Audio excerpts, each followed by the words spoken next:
తెలంగాణ రాష్ట్ర సాధన మలిదశ ఉద్యమ తొలి అమరుడు పోలీస్ కిష్టయ్య 15వ వర్ధంతి సందర్భంగా సోమాజిగూడలోని ప్రెస్ క్లబ్లో స్మారకోపన్యాస ప్రోగ్రాం జరిగింది.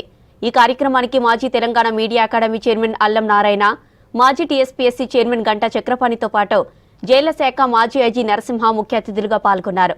కిష్టయ్య జీవిత చరిత్ర పాఠ్య పుస్తకాలలో జోడించాలని డిమాండ్ చేశారు నేతలు. ఆయన పేరు మీదుగా పోలీస్ డిపార్ట్మెంట్లోనూ అవార్డులు ఇస్తూ కిష్టయ్య చేసిన త్యాగాన్ని గుర్తించాలన్నారు.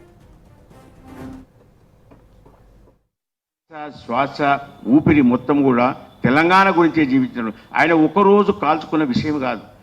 తన జీవితాన్ని త్యాగం చేసి బలిదానం చేసి ఇతరుల సౌఖ్యం గురించి, ఇతరుల మంచి గురించి, తెలంగాణ విముక్తి కావాలని, తెలంగాణ ప్రాంతం విముక్తి కావాలని పోరాటం చేసింది కదా, అది చాలా గొప్పది. అంతకు మించిన త్యాగం ఇంకోట్లేదు. ప్రపంచంలో అటువంటి త్యాగం లేదు. తనకు తానే కాల్చుకున్నాడు.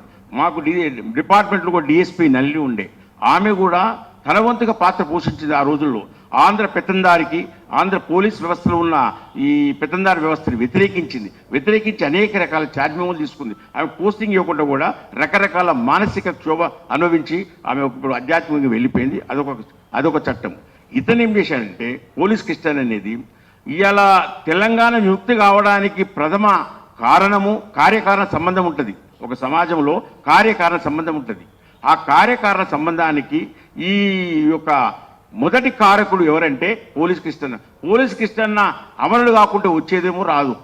అంటే ఆ త్యాగం ఆ రకంగా ఉన్నది. వీళ్ళందరిలో ఆత్మహత్య చేసుకున్న వాళ్ళలో 62% మంది, మేము సేకరించినటువంటి డేటాలో 62% మంది యువకులు 30 సంవత్సరాల లోపు ఉన్నటువంటి వాళ్ళు.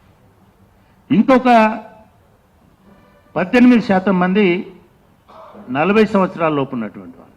అంటే 30 నుంచి 40 సంవత్సరాలు. కిష్టయ్య గారు కూడా 37-40 సంవత్సరాల వయసులోనే ఈ ఆత్మహత్యకి పాల్పడడం జరిగింది. కానీ వీళ్ళలో చదువుకోలేకనా, లేదా తెలివి లేకనా, లేదా ఆత్మహత్య అంటే ఏంటో తెలియకనా, తెలంగాణ అంటే ఏంటో తెలియకనా అని అనుకోవడం పొరపాటు. తెలంగాణ మీద విపరీతమైన, ఇందాక చెప్తున్నారు ఏం మాట్లాడినాడు, ఏం రాసినాడు, 2 రోజుల పాటు తెలంగాణ గురించి మాట్లాడినారు.